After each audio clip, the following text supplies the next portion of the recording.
Wellbeing shoe, the wellbeing shoe, or maybe it's a glove. Who knows? It could be some piece of clothing. Probably isn't. It probably is a show. And welcome to the Wellbeing Show. Sorry I missed you all last week. We had to repeat a show due to circumstances beyond our control, as the BBC used to say. I can't do a BBC voice, though. Maybe one of these two chaps can. We've got some great guests on, returning guests, foolish enough to return. They sort of weren't put off the first time. And I've actually seen them in between the shows as well. They did real work for me. So they're absolute mugs, if you ask me, sort of with me far too often. So Yossi and Tyler have joined us from Write2Speak, and they'll be talking about that. And we'll have a look at the BNF formula that's behind Yossi as well. So we can just check out any contraindications with medication. But just to say this evening, we're having technical problems, so we can't take any calls. So that's just the way it is. I know you're all devastated, but I'm sure you'll still enjoy the show, and do drop out comments in the various platforms we're streaming on. We're on LinkedIn, YouTube, and Facebook currently, and sort of the world domination plan is ongoing. And don't know what platforms. Truth Social. No, let's not go there. I don't think we got that one. You could just imagine, can't you? So anyway, enough of that dribble. Welcome back, Tyler and Yossi. So good to have you back. How are you doing? Well, thank you. It's good to be back. Thanks for having us. Yeah, we're doing well. Can't complain, can we? We do, but no one listens. Sometimes we listen to each other. That's it. Yeah, we listen to each other playing. That's what friends are for, right? Yeah, well, nobody else is listening to you, so why not? So we're here to talk about you guys and Write2Speak, and catch up with what you've been doing. So Write2Speak is we are a spoken word poetry organization. So we work in a few different ways. We work with the community, with young people and adults, delivering spoken word workshops, where we support people to express themselves in an artistic way. And then we also run events. So currently we run a regular monthly event in North London, which is an open mic event where we also have feature artists come down, and we're creating a lovely intergenerational community through that. And then we work in a few other ways as well, through film, and mainly working with different groups of people, supporting them to express themselves and connect and foster conversations and support the creation of art. So is spoken word a term for something then? Is that a thing?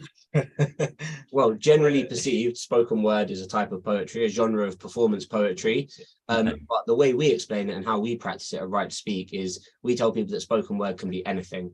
And we really don't keep it to the traditional image you might imagine of poetry that's taught in school. We try and show people that spoken word can be anything. It's just a way of expressing yourself and using your voice. And we teach people that they can do that in whatever way is comfortable for them. So people do spoken word in a plethora of ways. Is the performance thing quite important? Is that the history of this art genre? Well, it's our background, so it definitely is a part of it. However, we're not necessarily trying to make any of the participants of our workshops performers by any means. That can sometimes be quite daunting to have that as the baseline of coming into a session. However, if we feel like it's right, we coach our participants in how to make their spoken word more engaging.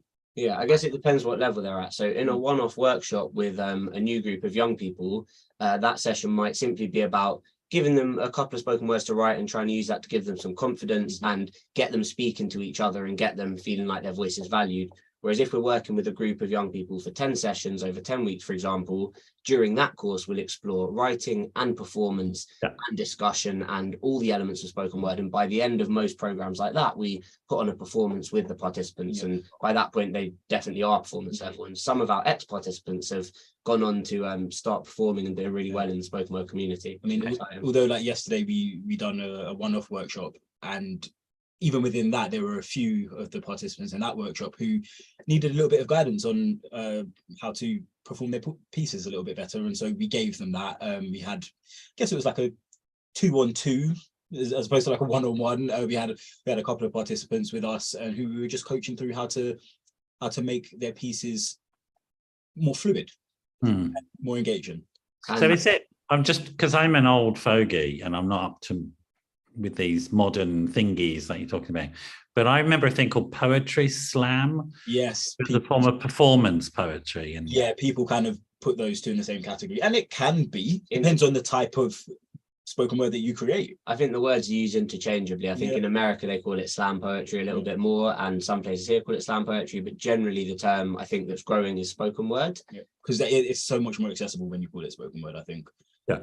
So a difference. Like, but 1 second, we'll put aside the fact that you want to reassure people that you're not just going to throw them on stage and terrify them. I get that. We'll talk about the ins and outs of how you actually run workshops and build things. But I'm interested in maybe just exploring a little bit more about this art form, because again, I remember like this is it's a long time ago, as a little baby pterodactyl at university undergraduate, and Gil Scott Heron came to play, and it seems to me, and I might be wrong, but there's a connection between that type of rap that he was doing and the music he was doing, and then the poetry slam movement and the spoken word.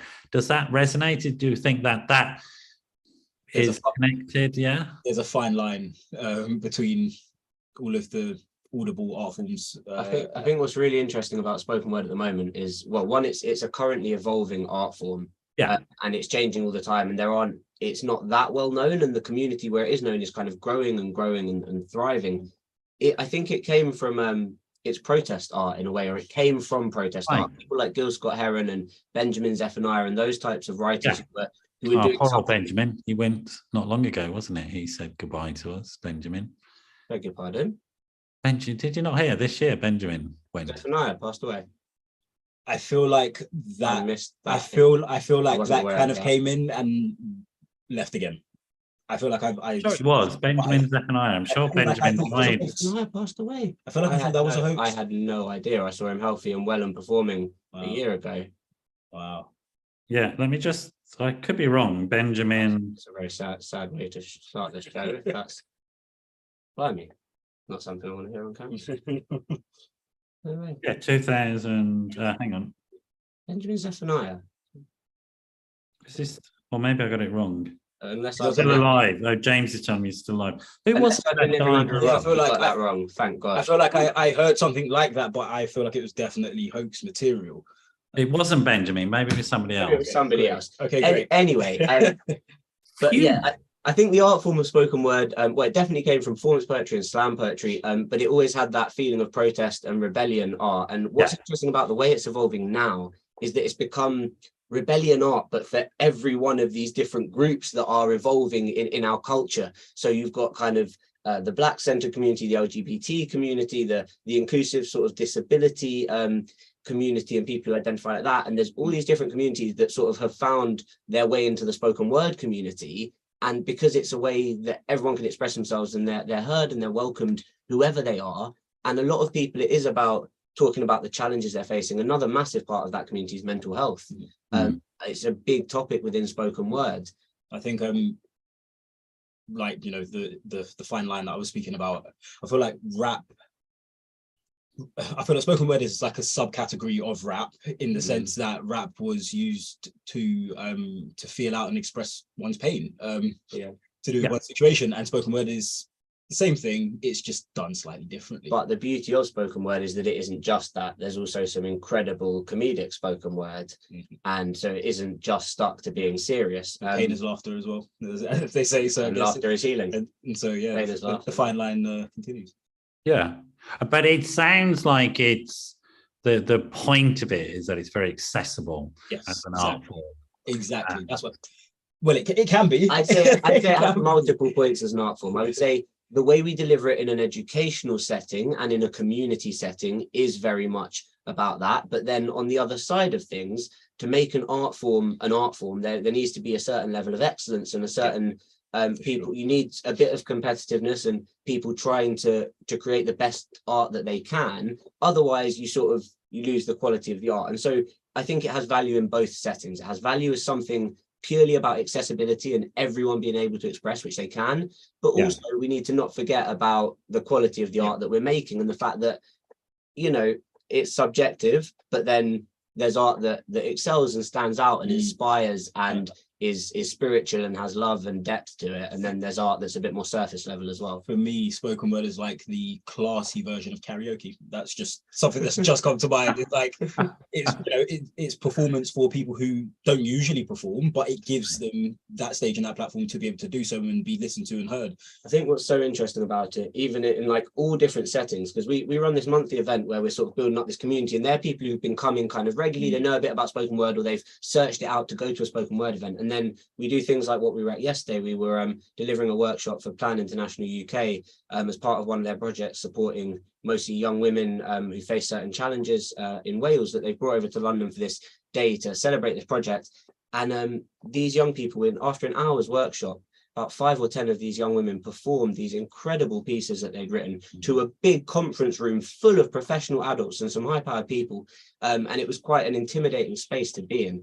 And these young people performed incredible poems after such a short time. And the atmosphere in the room that was created was this one of safety to communicate and of mutual understanding and connection, and the fact that a lot of these young women, and there were maybe 100 people at this event or 200, and a lot of them were young women who all shared these same problems and these same fears that they were speaking about, to do with harassment and sexual assault and kind of the areas that they lived in.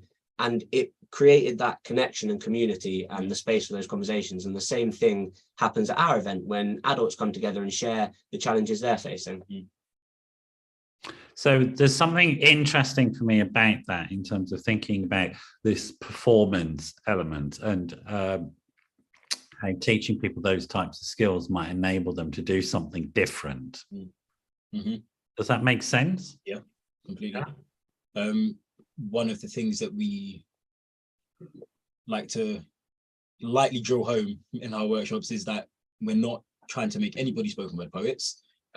However, if we can give them spoken word as a tool to be able to express themselves in a better way throughout their life, like it's a life skill, being able to write and express yourself in a certain way and communicate with other people in an articulate manner.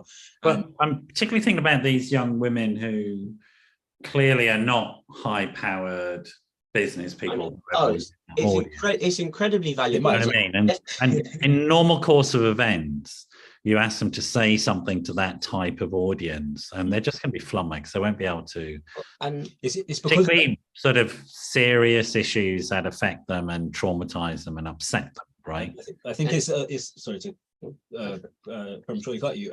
I think it's the environment that we create in the workshop first of all, because if you just ask somebody to get up on stage and speak about all of their issues, you're probably going to get a closed mouth. However, it's the environment that is created by all of the participants as well in the workshop, the really open, loving space that we fostered. It allows them the opportunity to be like, do you know what, I am going to get up on stage and tell people that, because everybody else I've got the support of everybody else in this room that's going to be out there watching me as well. And we use the art of facilitation, as someone interviewing us described it the other day, and it is an art form to facilitating, and you don't push anyone into doing anything. You don't really even ask anyone particularly. You sort of you offer it and you start gently, and you start with some fun, and you demonstrate the thing that you're offering as well. And you say, hey, this is what we're doing. Does anyone want to have a go? And you tell them why it might be worth having a go. And we draw the relation, that fine line between rap and singing and music, and it makes it make a bit more sense. And we give them a few possibilities, and then we give them autonomy by saying, you know, this is just about you, and there's no wrong and right. You just express on whatever topic you want.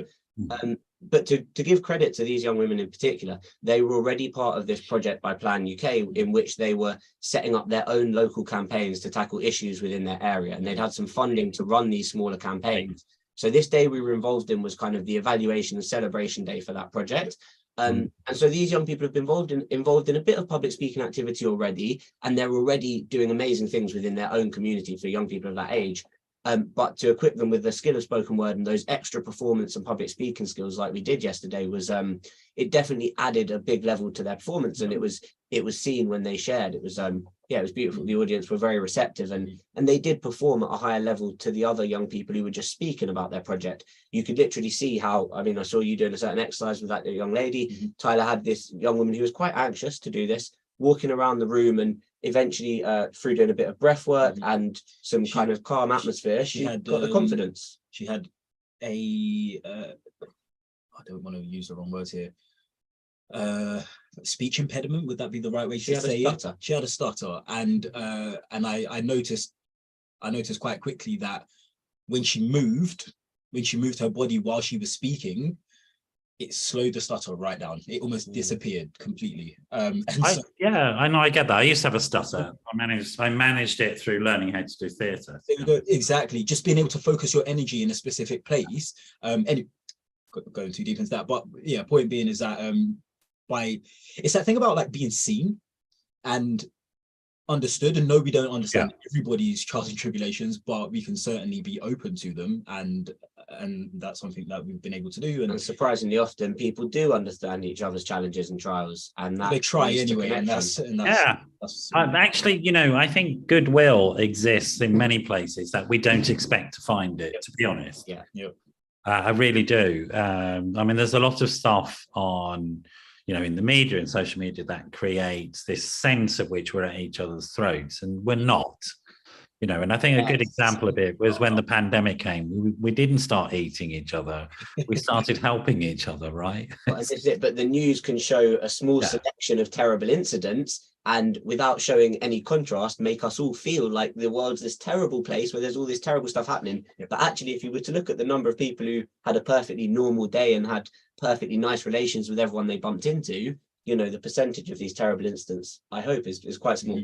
I feel like that social media has done a great job, though, at facilitating extremism, facilitating a space where it is cool to have beef with other people and to be at war with other people. And yeah, you know, you'll see YouTubers that are actively engaging in reaction videos where they're dissing one another, and for some reason it does create a buzz, but again, not with everybody. And so yeah, I feel like once you step out of that and you step into the real world a little bit more, and if you're open enough yourself to, you know, start conversations with people on the street and stuff like that, you notice that. Well, I think like social media is interesting as a space, and we're going slightly off topic, but let's stay with it, because one of the things that we don't know the rules properly. We know the rules of communication in other areas, and thinking about this is what you two do really well, is help people communicate. It's clearly both very skilled about it yourselves. I mean, you're great communicators, but social media platforms often aren't facilitators of communication.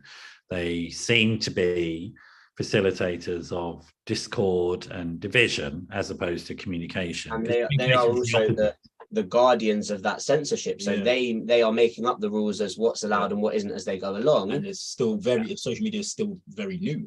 Communication has been around for as long as people. I think that's right. So social media and all of those, I mean, let's say social media as a whole and all the apps that come with a modern smartphone, that is an experiment that has just been rolled out on 6 billion people without anyone's consent. Sort of overnight. Experiment that is damaging the population in countless ways that we aren't even aware of yet, I think, and is going to have a profound effect on what it is to be a human and communicate and have relationships for. I mean, I have to say, I'm a great fan of the online world. I mean, we're on it now. And, you know, without this stuff, the pandemic and the lockdown would have been horrific. And we wouldn't be having this conversation. Exactly. And so I'm not dissing the platforms. I think there's a long way to go in terms of learning it. So one of the things I do when I have my social media platforms, and I do for my company, is I manage the content. And if I see any antisocial behavior, I kick it off. And these days, I don't really spend a lot of time trying to negotiate with people who troll or are antisocial. I just block them.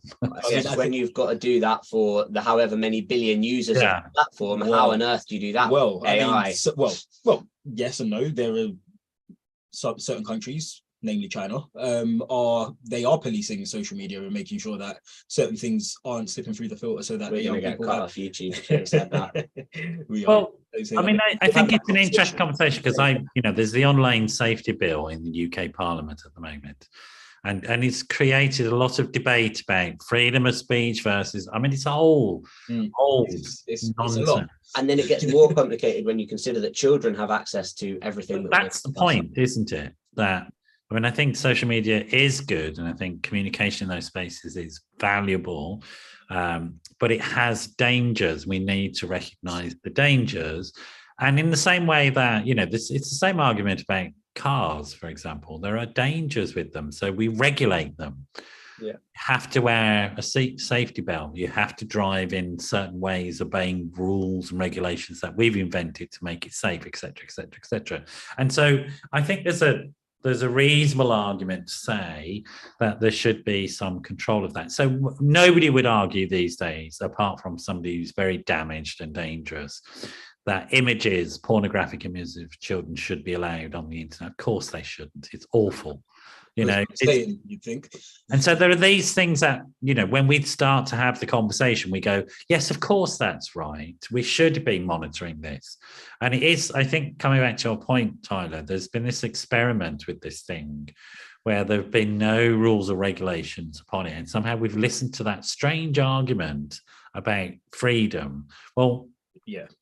It's really not like that, is it? Do you know what I mean? Life. Sometimes, most of the time, too much of anything is bad, and especially when we haven't figured out the way to do it right yet. And so there's everyone has a voice now. Everyone has a voice, and whilst yes, freedom of speech is great, some certain voices, obviously the more negative voices, maybe need quieting a little bit, and it's we have to stop hate, because hate leads to somebody being damaged. Maybe we need to change it by education rather than by just shutting them up. There's a level of understanding that needs to be had with the people who are hateful about why they're hateful. And it all comes back to education and educating young people in respect, and educating people in parenting, so that young people are educated at home in respect. And I feel like just to come back around to workshops, it's a discussion that we have.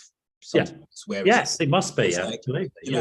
We do what we do in the setting that we do it in, but then young people still have to go back out into the world and into their homes where there may be some discourse, and there's nothing we can do about that apart from be that open space and give them the tool of writing, so that on their bad days or their good days, they can get out of their heads, articulate it on paper, and move on with their days. It's great that what we offer is kind of a good early intervention or prevention for sort of worsening of mental health. But there really is an epidemic of mental illness among young people, and whether that is an epidemic of genuine mental illness or that may be combined with feeling a lot of emotion and feeling nervous and feeling anxiety and kind of being led into thinking, self-diagnosing, maybe I have this because I'm feeling like this, and not understanding that we all go through kind of varied emotion. But we're doing so many workshops as of late with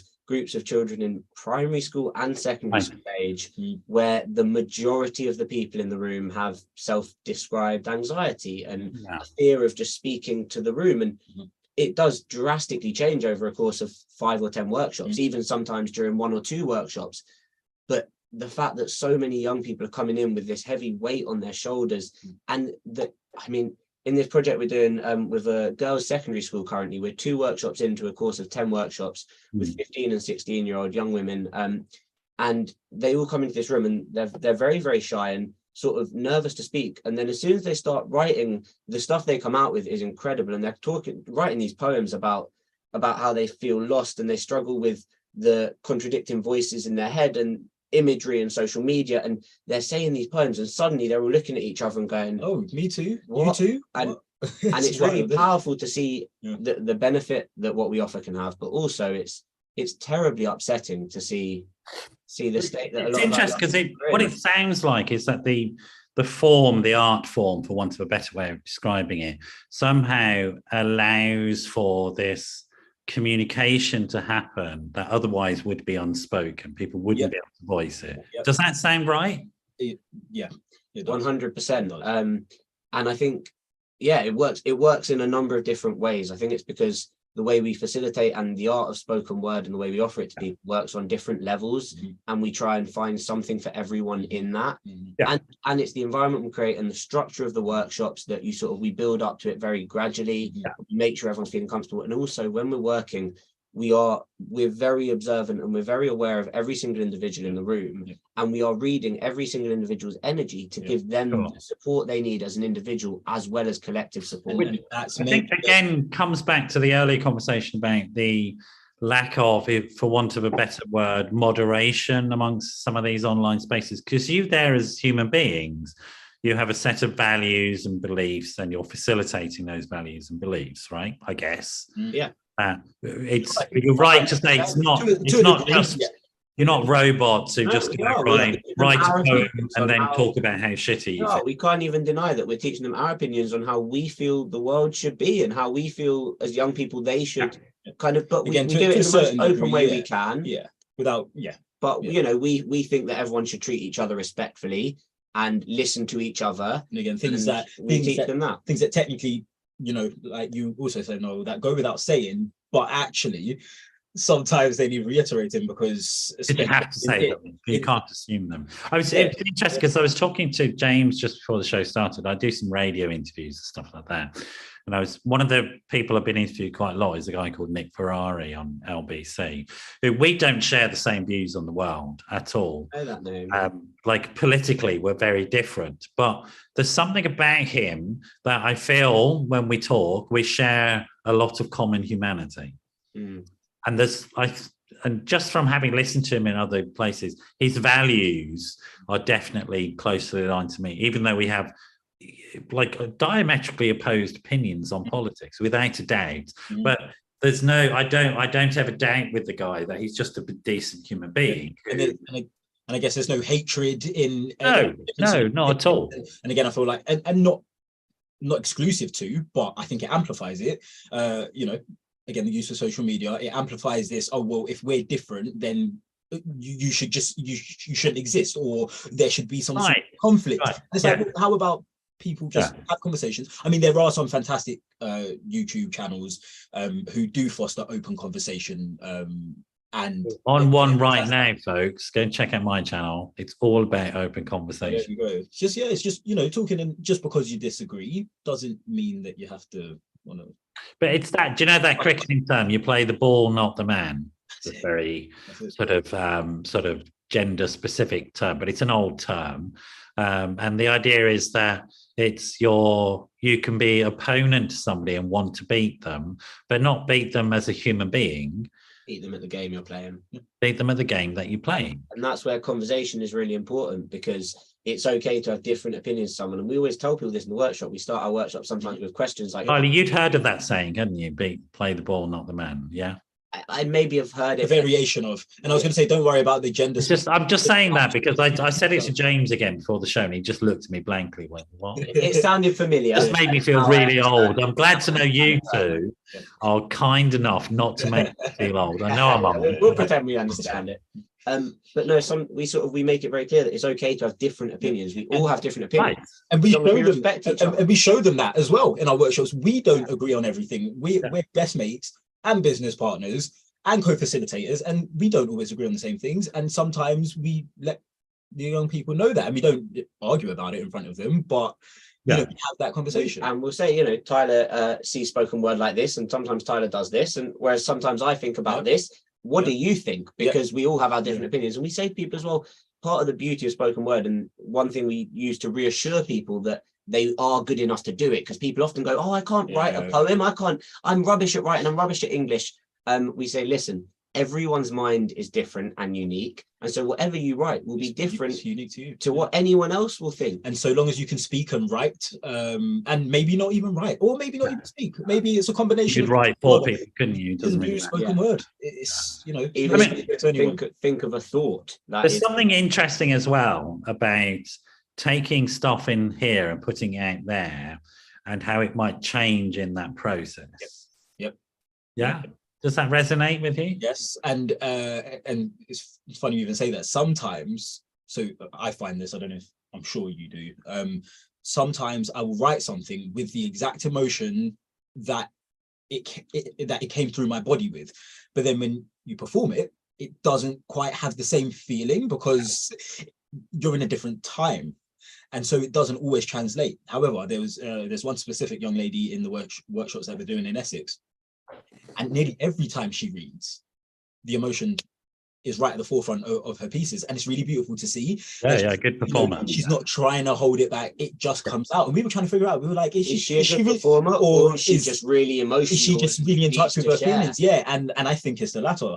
She needs to open up and say some stuff, and it's really beautiful to be able to see that conversion. Yeah, I mean, one thing that happens to me, and this is not the same thing that you're talking about, but it's just thinking about that, how stuff changes from inside to outside, particularly when we share it with people. So sometimes, like, because I'm a really grumpy old bloke as well, because often be having really angry thoughts in my head, right? And then somebody go, "What's wrong with you?" And then I start to explain it to them, and I go, "Oh, it's quite stupid, really. Maybe I'm not that angry after all." And something happens just by communicating it to somebody that somehow it just gets processed away, and I'm no longer that ball of sort of knotted angry energy. And and usually I'm just feeling a bit stupid and embarrassed. But that's probably better than being furious. That can even work, just writing it down. Before you need to have maybe a heated discussion with somebody. Maybe write it down and articulate yourself a little bit better before you do so, and that conversation might, if you're lucky, go a little bit better.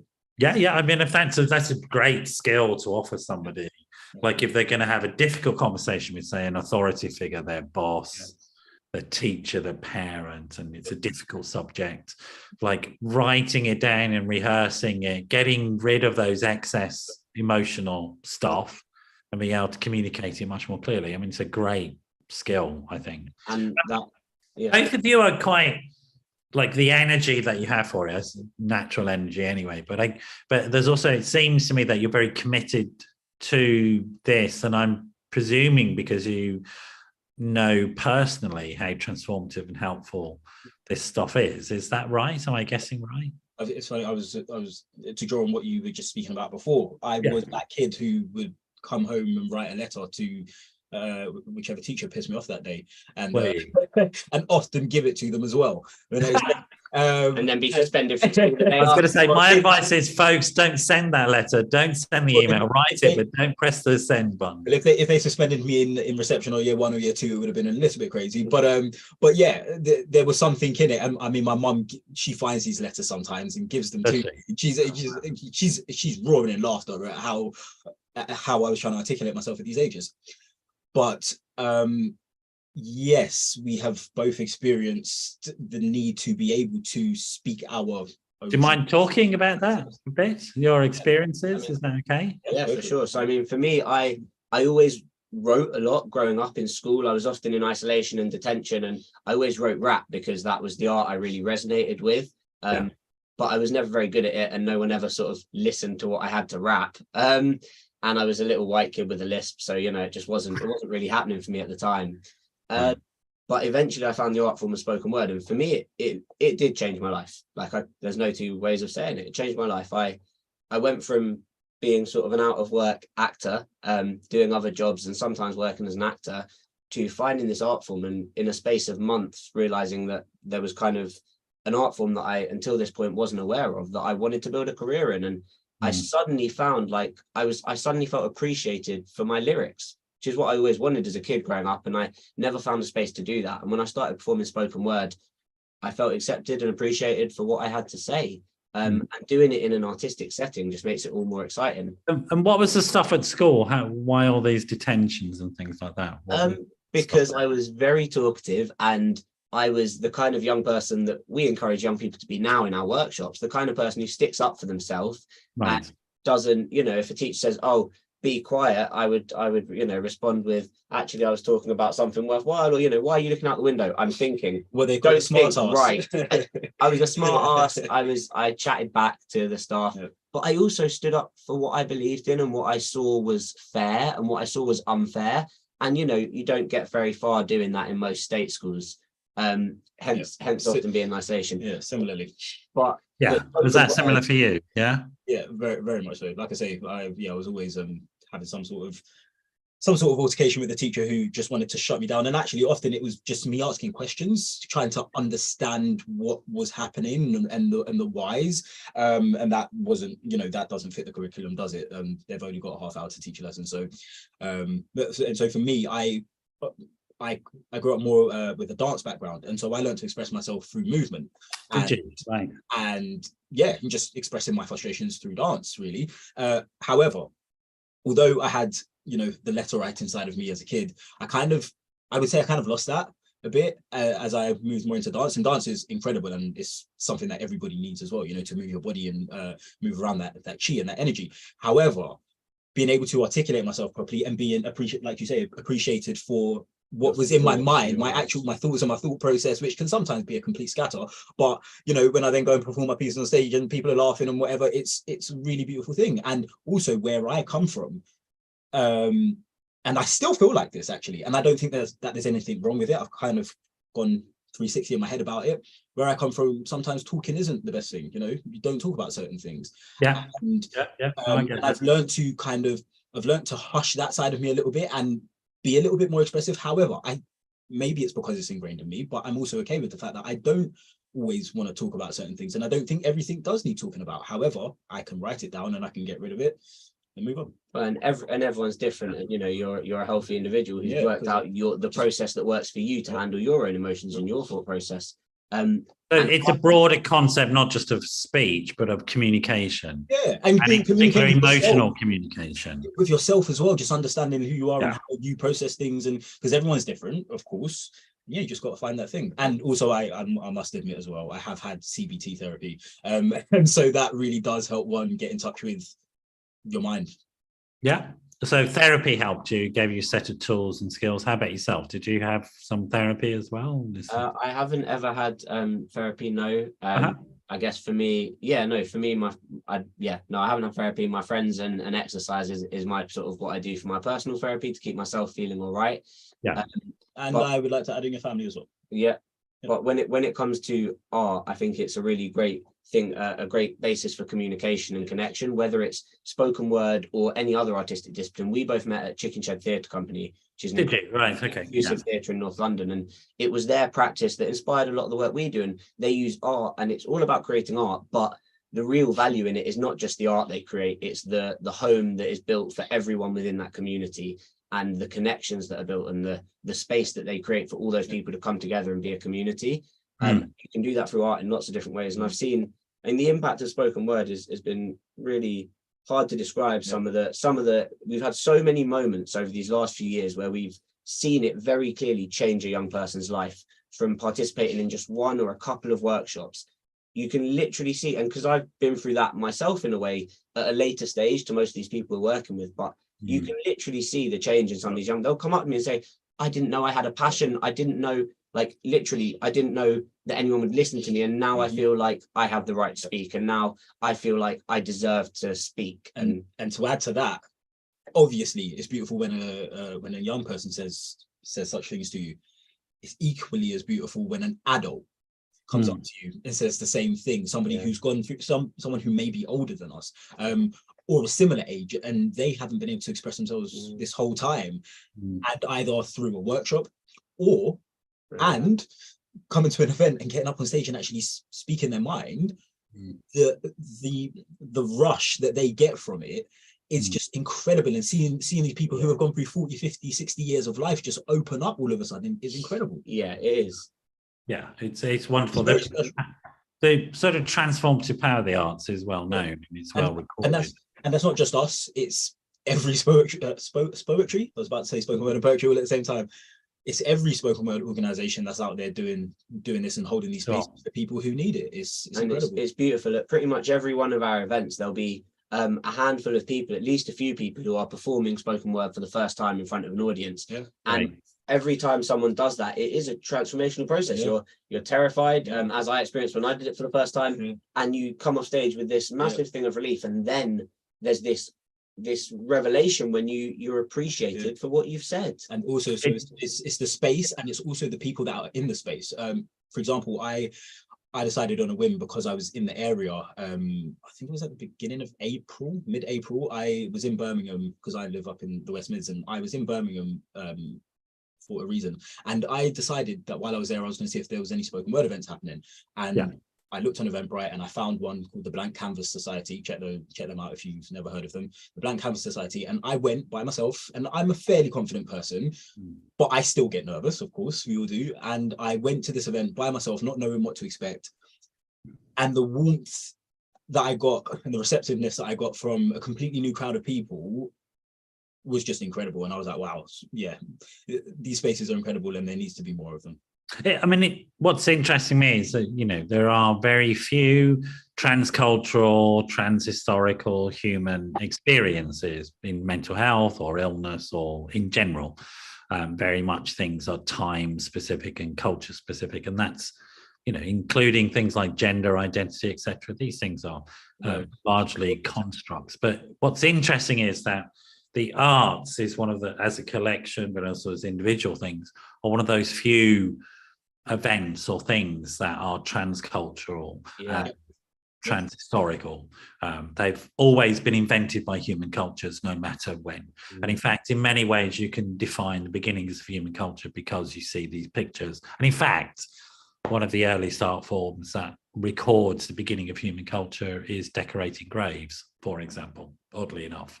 So if you talk to an anthropologist, you'll say, they'll tell you. And also the arts are inherently healthy. There's some literature that tries to pathologize arts and artists, but all the research evidence seems to indicate that they are inherently healthy as activities, psychologically inherently healthy activities. Yeah. In the same way that I think probably most sporting activities or any communal activity with a center focus where you're all collectively working towards a shared goal. Yeah. When you can get groups of people together in a safe way, working on a mutual project, that's always a sort of really, really good thing. In fact, in a lot of the NHS sort of psychological therapies approaches, these groups, they call them peer support groups, things like that. They're right at the sort of at the leading edge at the moment. They're sort of discovering just how valuable they are in terms of dealing with long-term conditions. Because one of the things, and when I come back to some of the earliest stuff you said about, I'm not going to use the word pandemic, it's been overused in our lives. I never want to hear that word again. There's a lot of anxiety and fear amongst kids and young people at the moment. At sort of at very, very significant numbers are experiencing it. Which actually leads me on to the question I wanted to ask you, Noel, which is, what is your opinion on how we tackle this epidemic of mental health issues among young people? Well, to be honest, I mean, I did a show just before or during the pandemic, and somebody is asking that question, saying, well, how are we going to deal with this? We know there's going to be a significant amount of psychological distress coming out of him. One of the things I immediately said was that we need to train more people in the arts. Well, and not in psychology, not in psychotherapy, not in counselling. We just need to give people permission to do the arts much more, because they're naturally healing. How do we kind of cross over so that we can have the best practice possible with the arts and the mental health sectors? Because a lot of the work we're doing and a lot of the projects we've been involved in, and often they're pilot projects, but they're all about arts-based engagement as early intervention and as prevention. It's really interesting. I mean, I think it is interesting, but very briefly, there are mental health practitioners who have job titles like music therapist or art therapist or psychotherapist or counsellor or psychologist, etc. And these are highly specialised people that can do highly specialised work. I don't think we could do with more of those. Why not? But I don't think really that's what it's about in terms of the way I think about it. And again, I was asked this question about the earthquake in Turkey not long ago. The assumption was that you're going to have loads of highly specialized mental health professionals who know all about EMDR, and you're going to fly them in, parachute them in, and sort out the PTSD. Well, it's not realistic. That's not going to happen, and it's not necessary. But the highly specialized person, if they are comfortable enough in their own skin, doesn't need to deliver the therapy. They need to support the people doing the work, which is the more general health and well-being work. Yeah. Actually, my experience of the arts are that when you put them into health settings, you don't really want therapists doing it. Sorry, to get into a lot of trouble saying things like that. It is more regimented when it's like that, whereas people who are highly creative and artistic have a different way of working. And I saw an example of that firsthand when I was working in a low-tier CAMS unit. And they had a music therapist who'd been working with these young people for months every week and had made no progress. And the young people did not engage with this person at all, even though they were a professional music therapist. And I was employed as a teaching assistant, but I was actually doing poetry and drama exercises with these young people. And there was sudden progress in all these young people that had been really, really not getting anywhere. And they were engaging with me much better than they were with this professional trained therapist. And as a young man and an artist and an educator, I found it very frustrating being in a clinical setting where there were people, like, it was very evident that whatever I was doing was working better than what they'd been doing, but they were not willing to consider looking at what I was doing or consider. I mean, it's a familiar story to me, and I have to be careful because I might get targeted by lots of angry music therapists and drama therapists. I put my hand up. I am a drama therapist. but I am a drama therapist. I've done this work in hospitals, etc., etc., etc. So I'm not dissing the profession at all. I think it's of tremendous use and value. But I think that there's also a need to look at how we might utilize people with those skills so that they can facilitate and support the broader work, because mental illness is one thing and you might want treatment for mental illness, and that's really valuable. I absolutely 100% do agree with that. And if you're having somebody treating mental illness, they definitely should have the appropriate qualifications and experience, right? And it should be somebody who is well qualified, well experienced, and accountable for their practice. Sure. So they are conscious about what they're doing and why they're doing and what they expect as the outcomes. When they don't get those outcomes, they need to be able to be held to account for it. When it comes to prevention, but that's treating mental illness, right? But mental health is not the same as the absence of mental illness. Yes, just isn't. Mental health is a much broader, complex, holistic understanding of what a human being needs. Because my experience is, this is clinically my experience, is that you can be really good at treating somebody's illness, but their life is still pretty empty and meaningless. So what's the point? And it's like that old medical model. We give you a pill that takes away the symptoms, but what are you doing then? Got to look at the cause. Yes, and then there's, I mean, obviously, maybe to us and to the people that are listening and watching, there needs to be, in nearly all cases in the medical field, there needs to be a more holistic approach to all of these things, but especially mental health. I mean, look at people who are singing and dancing at parties. They are like, it's the freest that they are. And they don't have to be dancers or they don't have to be singers, but just them being able to express themselves with movement and song. I mean, I don't see people happier usually than people that are dancing and having a good time. And so, you know, of course, people need to talk, people need to write, people need to move their bodies to be able to move their minds. And I think they all go hand. People need to feed their bodies correctly as well, so that their minds and their bodies work correctly. I think there's like 5, 6, maybe 7 things that all go hand in hand to. And many more. And many more, I'm sure. But I mean, I think it's just important to understand that, say, a music therapist is doing a different task to a musician. Just to understand that. And I think in terms of clinical settings, that's often misunderstood, that when you talk about the mental health benefits of music, that in clinical settings gets misunderstood as, oh, we need a music therapist. You don't. You might need a music therapist. You're not going to hurt you. You might just need that person to be involved in some music activity. To make it. Yeah, but you know, it's giving access to these meaningful healthy activities, if you like. And so we've got an idea, which is an idea that I know is shared by a lot of sort of practitioners and mental health professionals that we've spoken to, and we're, you know, trying to get it all its way into Parliament. But that is to have a sort of a preventative early intervention system, by where in every borough or every health system, if you as a young person call up and say, I'm having some trouble with my mental health, and you're not kind of ill enough to get referred to CAMS, you are given an offer of participating in a range of creative workshops. And we've begun to see that, and it's called social prescribing. which is already happening, and GPs can do it. And at the moment, they're prescribing. The ones that sign up for it are prescribing around a narrow set of things, like going on walking groups and things like that, because it's obviously healthy. Yeah. And I think we will see the expansion of that. So I think that's correct. You're absolutely right. Yeah. And the NICE guidelines, these are the professional guidelines that determine treatment interventions. Are beginning to see more and more of these social prescribing things. What would be really nice would be, sorry to cut you, to have a mental health professional overseeing a group of artists. So, well, I mean, I think that's an interesting model, and it's not new, and it's one that I've worked with. I've worked in teams like that, and there's an inherent risk in those things of the professionals taking over, if you like, the clinicians taking over and infecting the process. That would definitely ruin it. I think it's a real problem. In my idea, it would run on the basis that the artist is left to autonomously run their workshops and deliver their work, as obviously they're hired on the basis that they are of a certain level and they can be held accountable for their work, DBS checked, of course, etc., etc.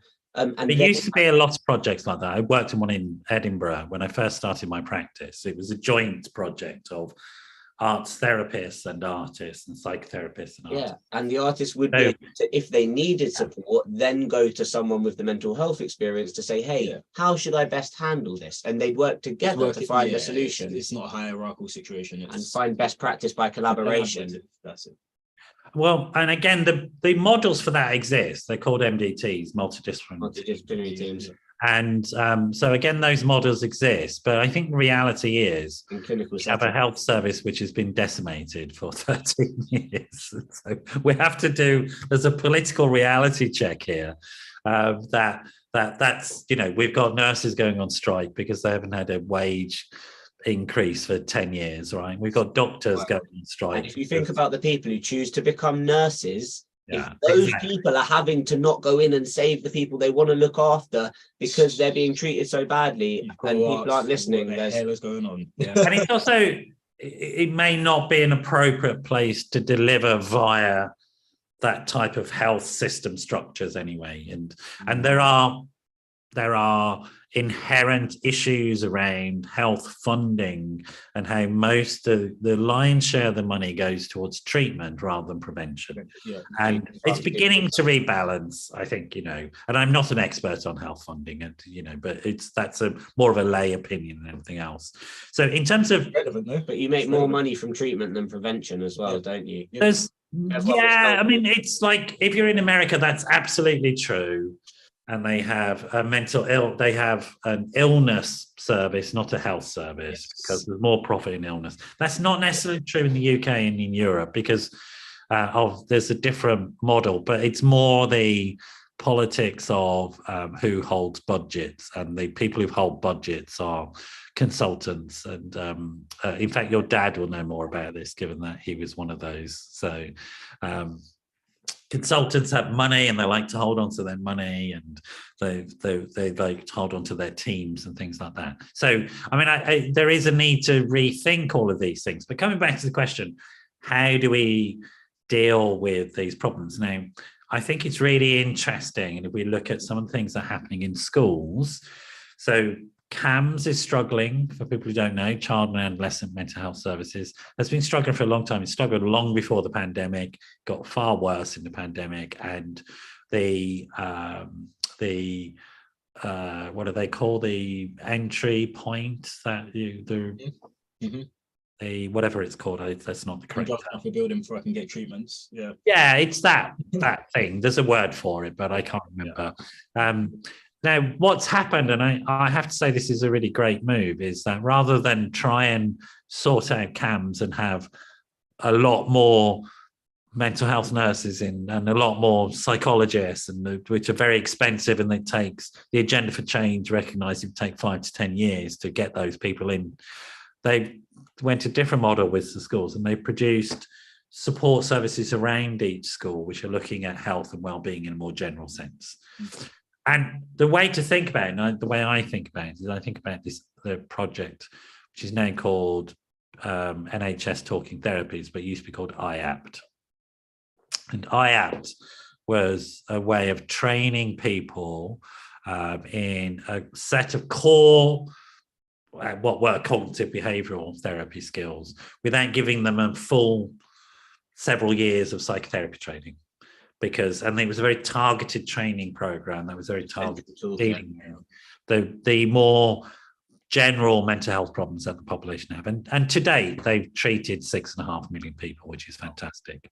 And they haven't needed to train them to sort of postdoctoral level as psychologists. It's just sort of, they got nurses, podiatrists, anybody who wanted to was allowed to go and do this core training in IAP to be either a low intensity or high intensity. And those types of models, I think, are really sensible. To give someone that base, it doesn't matter, what your actual profession is. If you have a base level of understanding of people and communication and stuff, then it kind of makes every other job that you do easier. I mean, loads of people have first aid training. Great. I think it's that type of model. Do you know what I mean?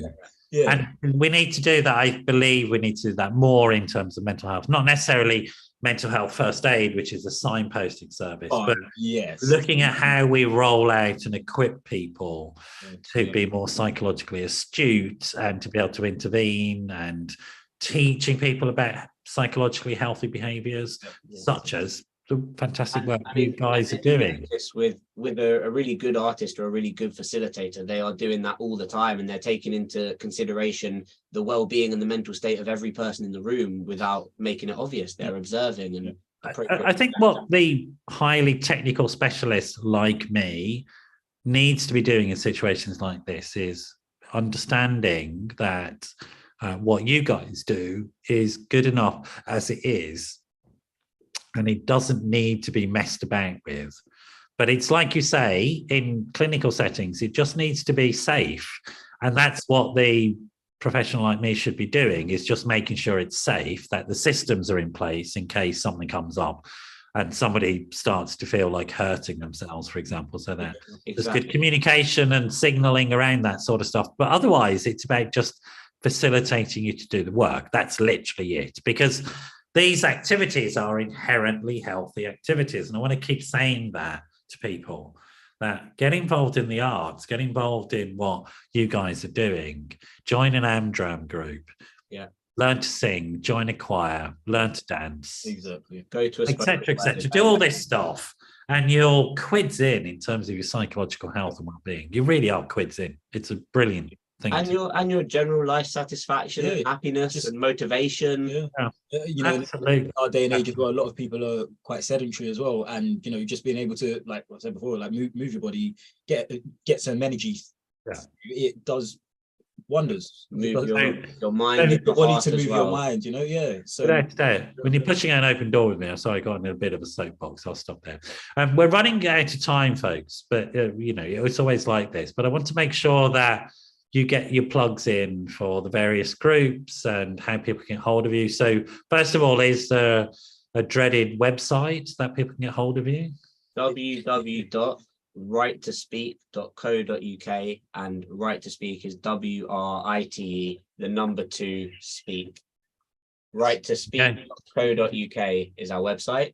We're also on Instagram. Right. We actually have 2 Instagram accounts now. One which is more focused on our live performance and event work, and one which is more focused on education, but there's some crossover. And actually a third one, which will slowly be forming over the next few years, Write2Move as well. Keep an eye out for that. Write2Move.